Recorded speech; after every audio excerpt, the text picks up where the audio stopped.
got one that can see. What happens at our birth with the cesta QV? First of all, we have a PCT, Public Charitable Trust, an umbrella. There's 337 million little CQVs, cesta QV trusts, one for each of us, right? In this country. Say that one more time. CQV. Every individual in the United States and in most countries of the world have a cesta QV trust. And we have this CQV. And here's what happens, and this is incredibly important. You all know basic accounting? What is that? It's a balance sheet, right? A balance sheet. It's got debits and credits. You guys have been thinking you're the debtor. They keep telling us that, right? We're in debt. We're a debtor. We owe money on credit cards. We owe money on our houses. We owe money on everything. What happens at birth, though, and I'm just going to use the figures from 75 to now because it's round numbers. We were bonded for $1 million. What does that mean? That means the bank went to the International Monetary Fund, and the bank, on behalf of the public, under your CUSIP number, borrowed from the International Monetary Fund $1 million in ones, fives, tens, 20s, 50s, hundreds, and they threw it out there into the general public. They distributed that $1 million to the bank for every person who's born. That's what they do.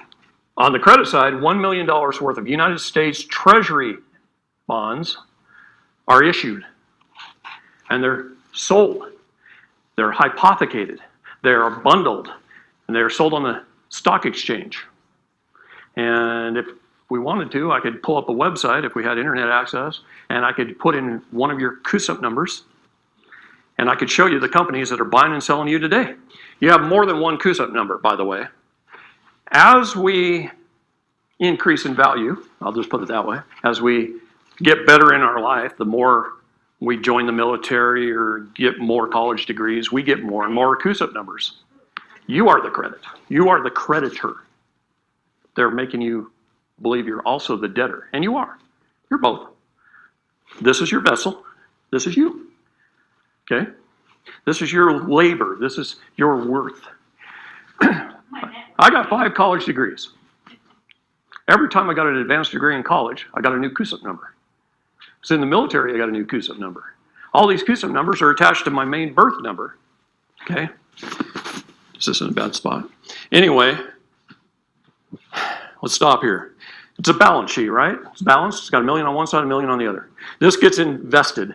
It keeps growing and growing and growing. And let's just say it grows to $100 million. And by the way, that figure is low. I'm giving them the benefit of the doubt.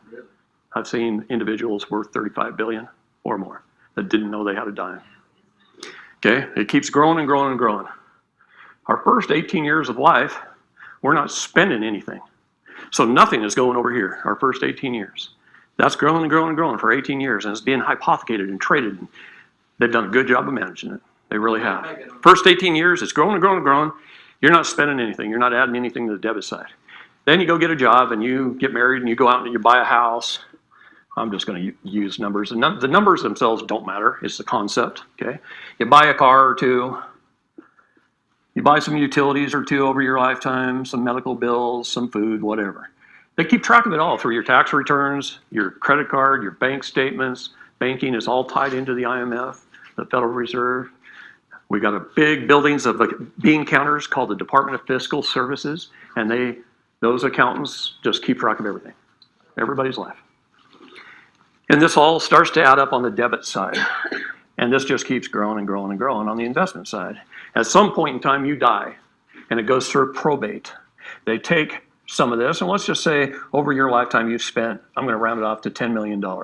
So they subtract $10 million out of your investment, and they pay off all this, and it becomes a zero balance. They even pay back the initial loan to the International Monetary Fund, plus interest.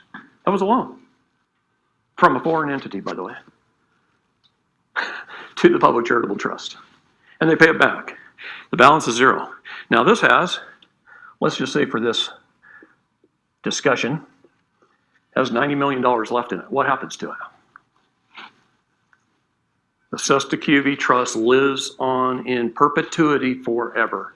So it keeps going. Everyone who has ever died since 1933 is currently funding government. This money gets reinvested. They can't take this, but the balance must stay the same forever. But if it keeps earning, they just sweep it off the top, and it funds government. It's called off-book funds. In the states, it's GSA, and in the federal government, it's CQV. And it continues to fund government. Why do you think they don't care if they spend $3 trillion on foreign entities? Because it's not their money. It came out of your trusts. It's not part of taxes. In fact, if you took the entire federal budget, how much is derived from taxes and tariffs?